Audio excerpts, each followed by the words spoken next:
menjelaskan penggunaan navigator manual dan sensor api. Untuk sensor api kita pakai konektor ini yang nomor 2, sensor api. Ini adalah sensor baterai, jadi nanti di navigator ini nih kita bisa lihat baterainya sudah berapa persen habis.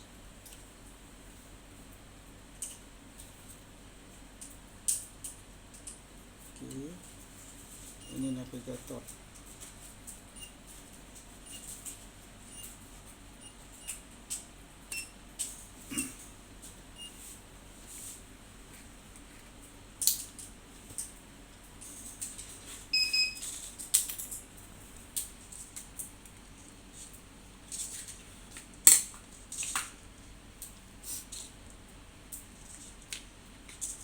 Sensor api pertama kita tes dulu, ini udah bekerja.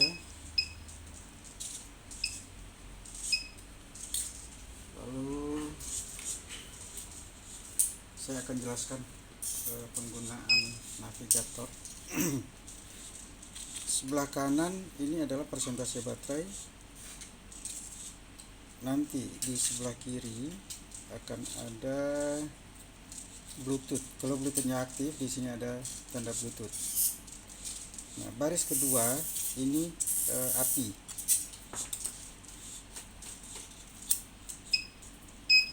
Jadi apinya berapa nanti akan tampil di sini. Baris ketiga ini adalah jarak.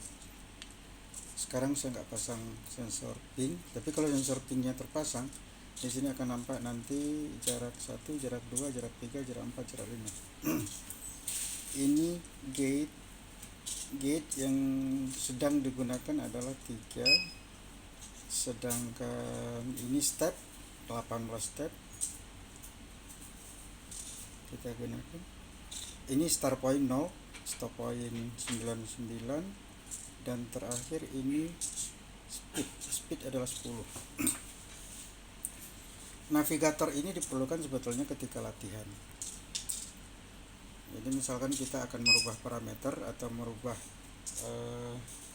variabel-variabel di saat latihan, kita tidak harus gonta-ganti upload dari laptop. Jadi bisa di set di sini.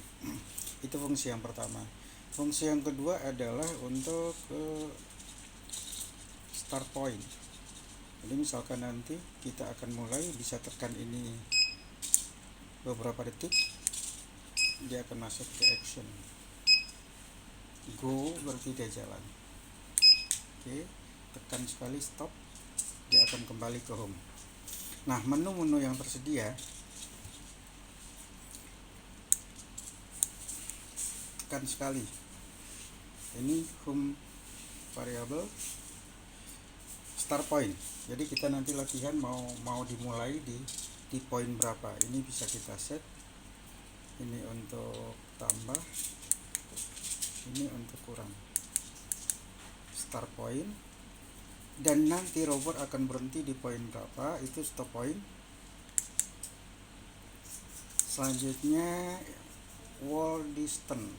Nah, ini kita bisa menetapkan jarak robot dari dinding kiri, dinding kanan, nanti silahkan pilih yang mana sebagai acuan. Ini wall distance, sedangkan ini adalah front distance. Ini jarak pembacaan sensor depan, sensor ping.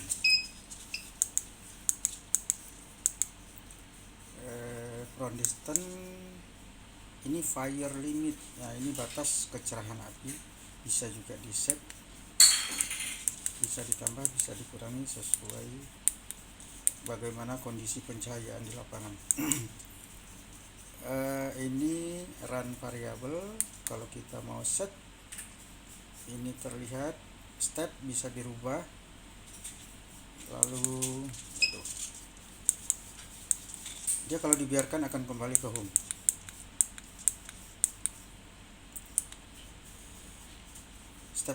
Step number, jumlah step yang digunakan berapa.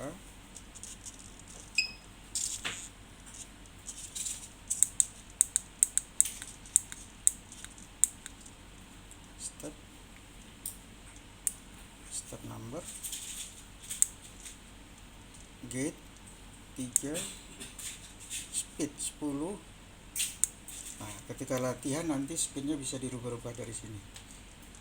Ini delay, wide, ini bukaan kaki ke kiri kanan berapa, ini lift, angkat ujung kaki berapa, atau ini trajectory, hanya trajectory.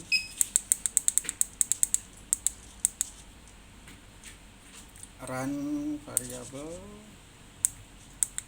Terus selanjutnya nanti akan masuk ke nih, menentukan aksis. Jadi langkah kaki itu juga bisa ditentukan melalui run variable. Kita ulang.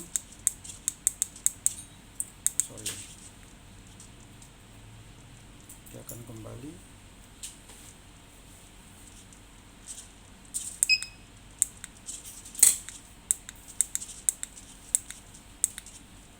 Run variable. Oke. Di sini kita bisa tetapkan step, gate, speed, delay, wide, lift, x axis. Nah, bisa di set juga y axis, z axis. PID juga bisa di set. Nanti KP mau berapa, KI, KD. Selanjutnya body. Nah, body dalam hal ini adalah kalibrasi. Nah, koksa, femur, tibia, Z0 bisa dirubah. Nah, calibration. Nah, untuk kalibrasi, khusus untuk kalibrasi ini kita mengatur posisi-posisi awal servo. Ini koksa A1. Nanti kita sepakati A itu yang mana, B yang mana. Lalu kaki-kaki juga, kaki 1, 2, 3, 4, 5, 6 urutannya gimana. Nah, nanti untuk kalibrasi, nah, bisa di kalibrasi satu-satu. Misalkan koksa A1 bisa ditambah. Nah, ini lihat ini saya set ini sekarang, dia akan bergerak, tapi gerakannya itu 1 derajat. Ya bisa dites aja lah. Intinya saya hanya sharing tentang menu-menu yang ada di navigasi. Oke, kita ulang lagi untuk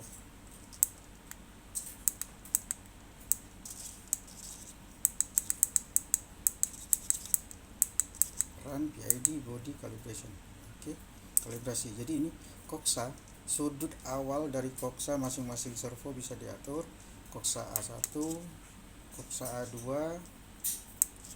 koksa A3, A4, koksa A5, koksa A6. Selanjutnya sudut femur B1, sudut awal ini maksudnya, atau kalibrasinya berapa, ini juga bisa diatur. Nah, itu kira-kira fungsi ini bisa dikembangkan sesuai keperluan, tapi ini saya buat untuk membantu di saat latihan. Jadi parameter-parameter itu tuh bisa kita set saat latihan tanpa harus upload program. Nah, selanjutnya penomoran servo, penomoran kaki.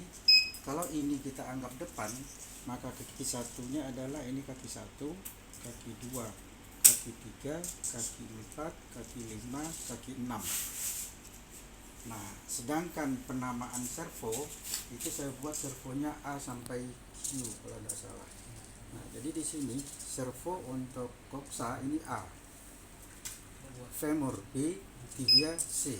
Jadi di sini ada A, B, C. Di sini D, E, F. D untuk koksa, E untuk femur, F untuk tibia. Jadi di sini A, B, C, D, E, F, G, H, I, J, K, L, M, N, O, P, Q, R. Jadi sampai R. Di dalam program pun nanti itu kan ketemu servo-servo A yang mana, B yang mana, dan kaki-kaki yang mana. juga nanti untuk menyesuaikan dengan menu-menu yang ada di navigasi. Oke, kita tes, misalkan kita connect ke Bluetooth, nanti tanda Bluetoothnya akan keluar. Nah, Bluetooth itu sebetulnya hanya diperlukan untuk latihan, sedangkan untuk untuk operasi robot di saat latihan tidak boleh. Jadi untuk latihan atau ngetes robot saya gunakan Bluetooth elektronik. Ini bisa di download di Play Store. Cara connectnya begini: connect, ambil Bluetooth klasik, next, cari Bluetoothnya. Setelah ketemu nanti di pair. Nah, pair dia akan minta passwordnya 123. Setelah pairing, kita ambil Bluetooth yang robot, kita connect. Nah, setelah connected dan lalu run, inilah navigasinya. Nah, ini terlihat baterai sekarang 100%. Nah, untuk menjalankan ini saya udah buat video tersendiri. Nah, baterai di sini 100%, di sini juga terlihat baterainya 100%. Jadi jangan sampai nanti saat latihan baterai ini ngedrop di bawah batas tegangan yang diperbolehkan. Nah, untuk lipo tegangan minimum yang boleh digunakan beroperasi adalah 7,2. Jadi di saat dia 7,2, kalau di sini terlihat saya tulis tegangan baterai yang terdetek masih 8,4 karena baru dicas. Nanti kalau dia sudah 7,4 ya udah cas lah, karena tegangan minimumnya itu tuh 7,2. Kalau di bawah itu khawatir nanti si liponya itu tuh waktu ngecas ulang akan merusak. Jadi ini dari pabriknya menyarankan digunakan si baterai ini maksimum atau minimum sampai tegangan 7,2 volt. Nah, di sini udah akan terlihat nanti kalau dia udah 7,4 kan tinggal 10% dan selanjutnya. Jadi kalau udah tinggal 10% langsung dicas aja baterai. Jadi itu saja yang saya ingin share pada video ini untuk memudahkan teman-teman adik-adik melatih robot sesuai dengan aturan-aturan pertandingan yang akan diikuti. Sekian saja, terima kasih.